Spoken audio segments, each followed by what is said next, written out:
Hey everyone, welcome to Buzzing About Romance, a quick shot of romance. I am Becky, and joining me for this episode is Leah. Hi, Leah. Hi, Becky. So on this episode of A Quick Shot of Romance, we are reviewing Savage Little Games by Lane Hart. This is book one in the Sin City Mafia. Now, people, This book is living rent-free in my head. Okay, so Becky started reading this book, and she's like, this is really good. I don't want to put it down. So I was like, don't work today. Finish the book and then tell me so I know if I need to read it. Because nothing is worse than like we get into a book and it's really, really good and then it ends bad. So True. As I said, I'm not going to waste my time if it's going to end badly. No, Becky, just don't work today and read that book so you don't get paid, but I'll know whether or not I should read the book. But then I get a text saying, you need to read this book. Boy, and I read this book, and boy, did I need to read this book. We all needed to read this book. And actually, and we'll get into that a little bit. I think like there's some really great kinky stuff in this book. Well, and it's like new kinks unlocked. Yes. And Amanda's a little like, think I'm going to pass on this one. Oh no, Amanda, you need to read this. She needs to read this. Okay, so we'll link the synopsis of the book on our On the Shelf show notes at buzzingaboutromance.com. Savage Little Games is in Kindle Unlimited. So that's a bonus. Also, so the release date for this is January 16th of 2024. Tropes. Mafia, coworkers, forced proximity. I wouldn't say coworkers. He owns the place she works in. But they're So it's technically more boss employee. workers together. He's not her direct boss. No, but he doesn't work in the bar with her either. I also have boss employee listed. Okay. This is kinky. Oh, yeah.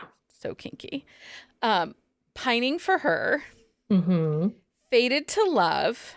Yeah, but we're not going to talk about We're that not. so much because that's a spoiler. That is. And they're adversaries to lovers. Yeah.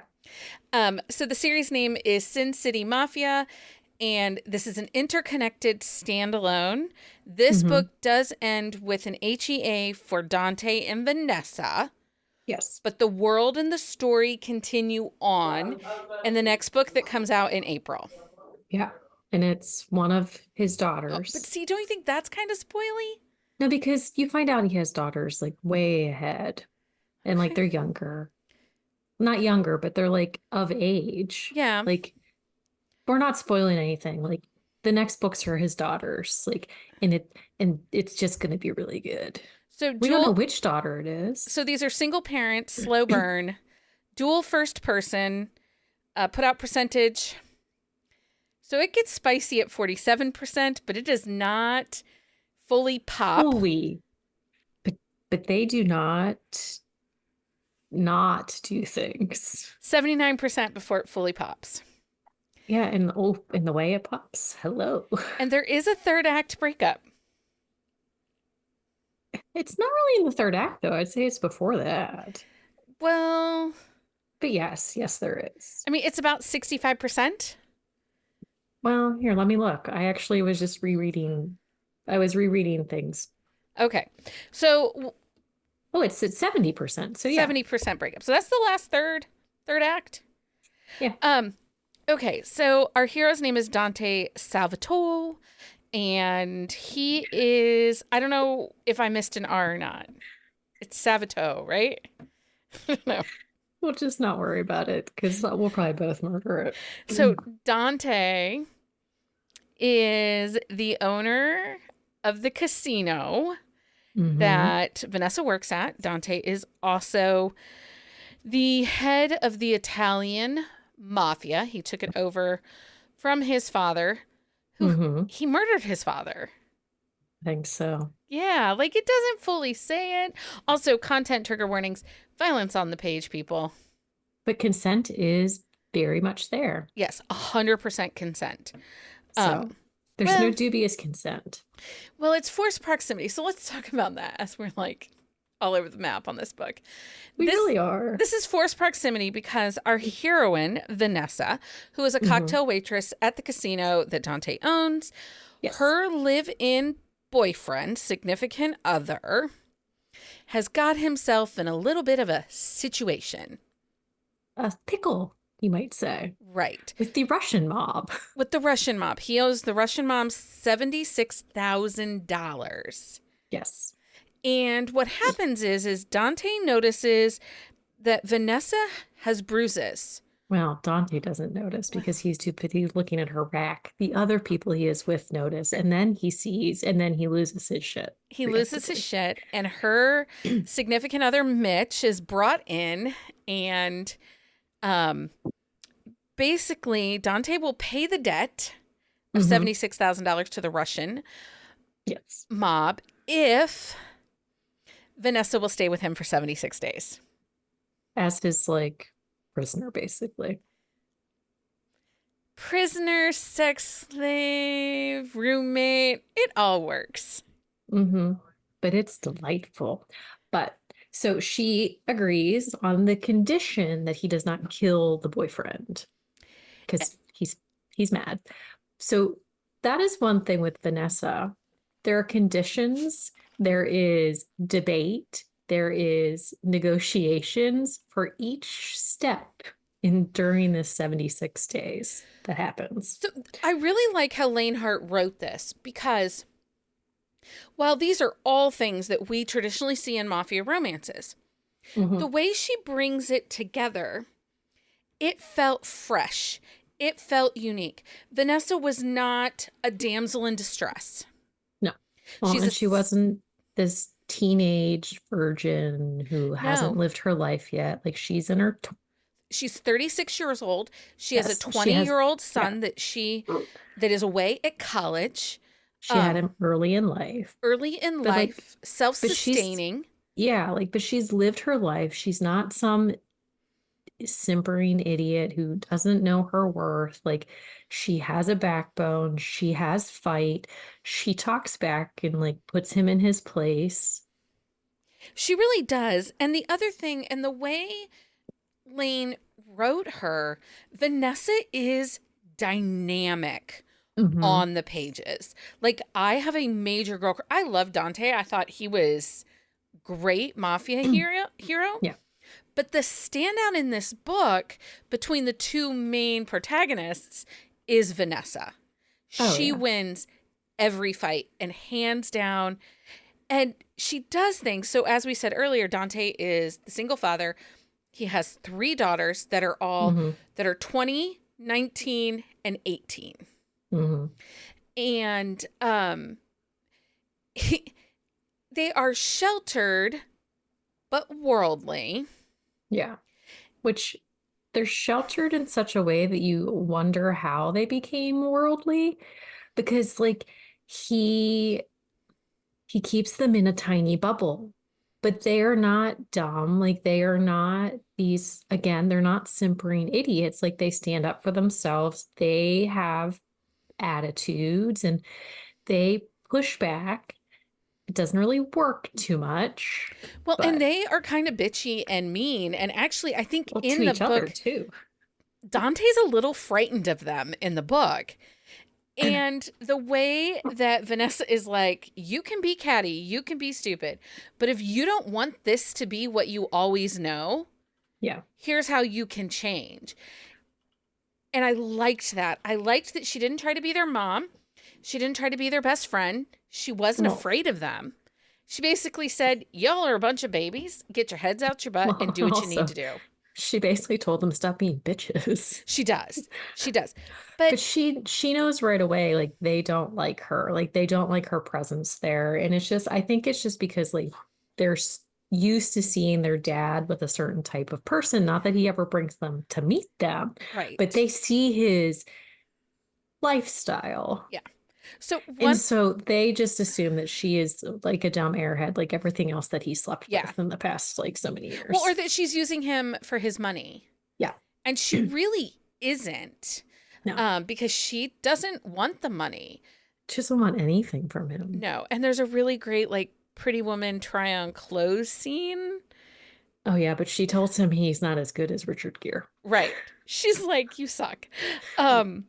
Okay, so one of the things in this book that was another pleasant surprise outside of these dynamic, strong women in mafia that we don't always get Mm-hmm. was Dante's enforcer, Mm-hmm. Eli. Oh, he's a delight. I believe at one point He's a I little texted you psycho. all and I said, I believe that the best character in this book is Eli, the bisexual sadist informer or enforcer. Well, and former a little bit too at one point, but Yeah. that's a moot point. But No, I loved his character. Like he was an MMA fighter, and you get more of his backstory and why he is indebted to Dante, and basically like Dante's personal like gopher because he messed up, and so now he owes Dante, and so but Dante saw like Eli's need to get his emotions out in a way that was not harmful to other people and just helpful to him. Well, I mean, it is harmful to other people, but harmful to people that deserve it. harmful to the people that deserve it. I But think one of the but there are things just so many scenes with him that like it almost brings like comic relief. it adds a little bit of levity It to does. this kind of dark, ultra dark mafia violent romance Hmm. that I think it also helps because we all know that I don't love a slow burn. Yeah. And these two dance around each other. Well, but honestly, like I even think though that if relations hadn't happened at 47% the way they do, if things had transpired a little bit differently, the dynamic conversations and the connection that these two have and the way that the story plays out, I don't think even not having those would have bugged you. Because that's No. the thing. A slow burn is not frustrating if it works with the story. And this, like the reasoning behind her not giving in to that, like it 1000 makes sense. Like 1000% makes sense. Well, and they are so intoxicating.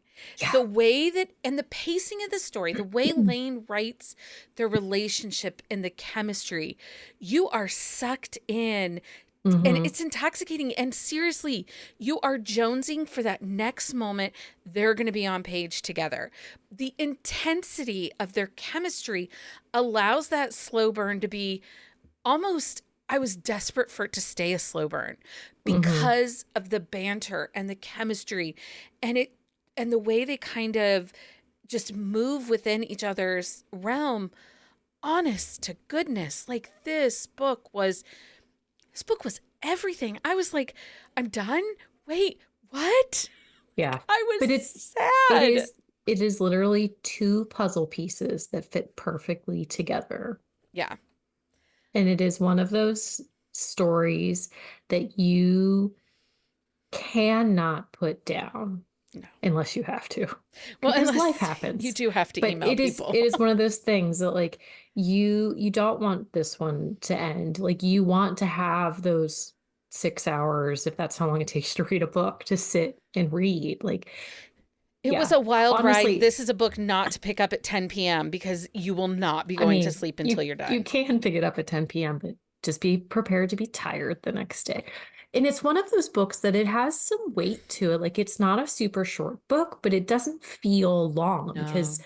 things are constantly happening on the page the whole time. Like there's no downtime. There's no moment in this book where I was like, I didn't need that scene. Like every scene, every interaction, every conversation, it all culminates to these big moments and like this big reveal that happens at the end that you're not anticipating. And I read a lot of like books in which there's like a big moment like that. And 9 times out of 10, I can figure it out. I did not have a clue. I didn't figure this one out. I know Jen Ellen said she did. She kind of saw it coming. Hmm. I did not either. And when it happened, I was like, oh, Oh, oh, hello. yeah. Now, I will say, I really loved that Lane brought the 20-year-old son Hmm. to the book because he goes to school in New York City. He's out of state and Yeah. he could have just been this enigma that was, like on the whatever. periphery. But he comes home for a weekend visit, and Dante is a hoot about the daughters. Yeah. A hoot. He's like, Well, don't he's look like, at them. I know. Don't He's look at like, them. I know what horny 20-year-old boys want. Don't look at my daughters. And Dante's also older. And so that was another thing that was great about this book. Older, mature characters. She was 36, 37. He was 45, 46. So. No, because he's only enough of an age 8 gap. years older. Yeah. He's 8 years because. Okay, so 45. Yes, because there was a conversation and it's 8. But it was really, really well done. I loved this book, and I'm desperate. Desperate. Oh, yeah. Am I Desperate. DMing the author to know when book 2 will be coming out? Yes. Yes, I am. April. And we kind of get to meet the hero of book 2 within book 1. Yeah. And he's the head of the Irish mob. Yeah. He's going to be very dynamic. He has a mouth. He's going to be a dirty talker. I know it. Yeah, but Dante is a dirty, dirty boy too. Okay, so just real quick before we are done with this episode, the kink in this book. Yeah, it's a new one. I don't think I've read this one before. I don't think I have either. I mean, I know I have heard of it before. I think I've read it in male romances. Maybe. But in a different way. Well, yeah. So this was warming kink. Mm-hmm. And it's hot. This book was hot. Yeah. So if you need to know what that is, just send us a message. Also, she's a little bit of an exhibitionist. A little bit. Because there's a moment, and I was like, right on the curb. There's a couple moments. Just right on the curb. Yeah. But I will say, like, one thing I just really, like, I love about this book is, like, neither one of them are afraid to give honest opinions. No. And you don't always get that with a mafia book. Like, a lot of times, like, when the heroine speaks her mind, the hero sometimes is like, you can't say that. Like, you can't treat me like that in front of, like, my men and stuff like that. And we didn't get that dynamic in this book. And I thought that was an interesting take. Yeah. It was just really well done. Anyway, Savage Little Games by Lane Hart, living rent-free in my head. Please read this so it can live rent-free in your head. And make sure you message us and tell us what you think about it. Because we need to know.